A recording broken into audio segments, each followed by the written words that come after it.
Like myself, like I mentioned earlier, Tim Nichols and I own a publishing company called This Music together.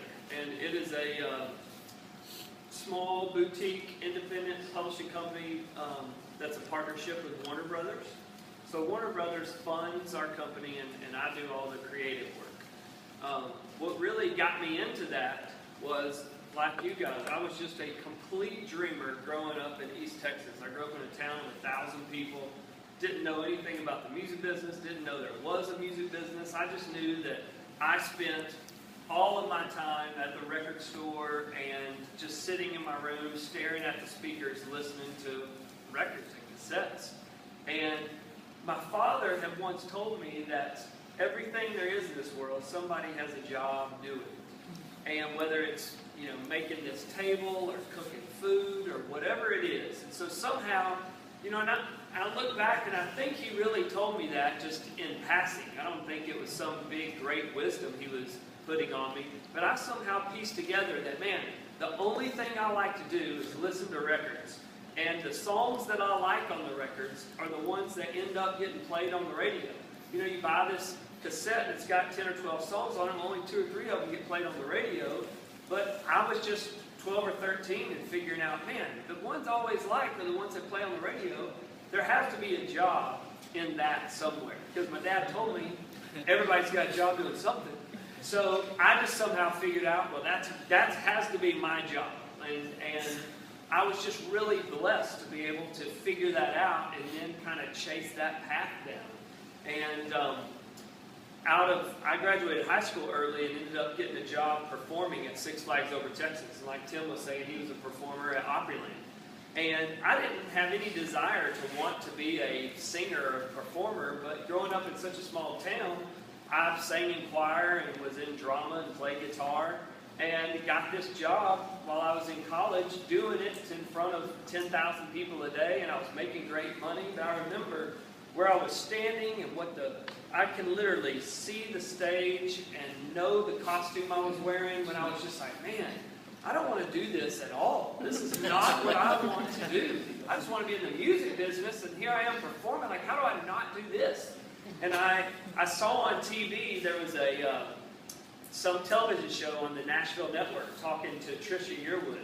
And she's a big country star, and she was talking about how she was an intern at a record label. And I asked somebody, like, what is an intern? And they said, oh, you work for somebody for free. So I said, oh, where do I sign up? Like, I'll do that immediately.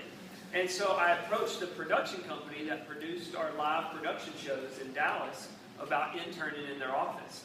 So my first job was, this guy had a record collection of like 3,000 albums. And I had to go put them in chronological order by copyright date.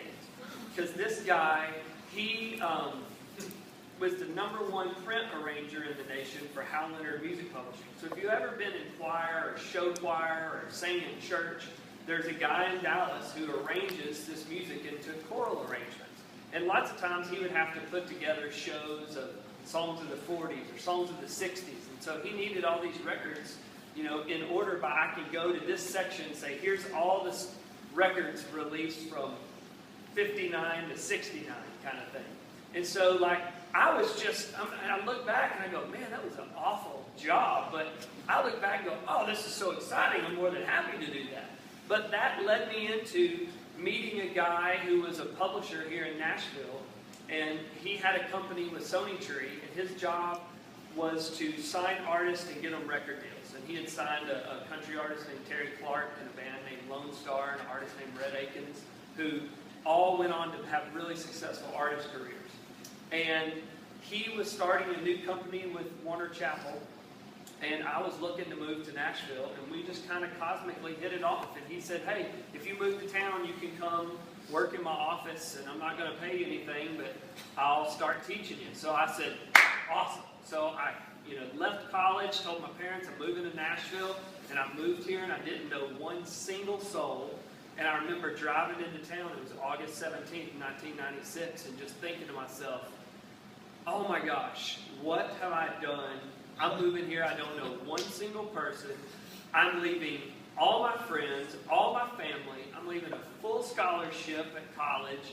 I'm leaving my great job, everyone I've ever known, to totally just go chase the craziest dream ever. And, you know, just like a songwriter does, creative people in the business side do the exact same thing. And since I've been here, it has, every day of my life has been a dream, like Tim was saying. Every day of mine is great, and it has been, you know, nothing but more successful every single day that I've been here. So I worked for this guy for 5 years, and we signed some artists and got record deals, and I started pitching songs, getting some songs recorded. And then there's a producer named Byron Gallimore, who he produces, he was a 3-time Billboard Producer of the Year. He produces Tim McGraw, Faith Hill, and Sugarland, and all kinds of artists. And I had never met the guy. And I'd been working here about 5 years, and one day my cell phone rings, and this guy, Byron Gallimore's calling me. And he said, hey, will you meet me at Waffle House? I said, yeah, when? He said, well, I'm sitting here now. So I said, I'm on my way. Coming to Waffle House. And so I sit down, and he said, hey, I've got this publishing company, and the lady that runs it is leaving, and people tell me you're the guy I need to hire. And he said, you know, are you interested in doing this? And he said, if you are, he's like, look, this is your company. You do whatever you want to do. You just make money, and you and I never have to deal with one another. And so I said, perfect. That's the only way I know how to do it. So I went in, and this company had been around about 4 years, and they had some really talented songwriters, and they had averaged about 17 cuts a year when I started there. And so I was young and excited, and I went in, I said, okay, look, I'm going to set a goal. We're going to get 25 cuts the first year. Well, we did that in 3 months, and we ended up averaging 53 cuts a year every year I was there. And just built a great publishing company with a great group of writers. And like one of the writers y'all saw play last night, James T. Slater, I signed him to his first publishing deal there. And, you know, this was a guy that walked in, and he had never been in Nashville, and he had a CD of 3 songs. And one of them was In My Daughter's Eyes that he had sang last night. It was a big hit for Martina. And one was another 100%er called That's Why God Made Mexico. And that Tim McGraw ended up recording. I'm listening to this song, and I'm like, oh my gosh, these are incredible. And literally played this song for Tim McGraw, and before I could get the guy even signed to a publishing deal, Tim McGraw recorded this other song. And then right after that, Martina recorded this other one.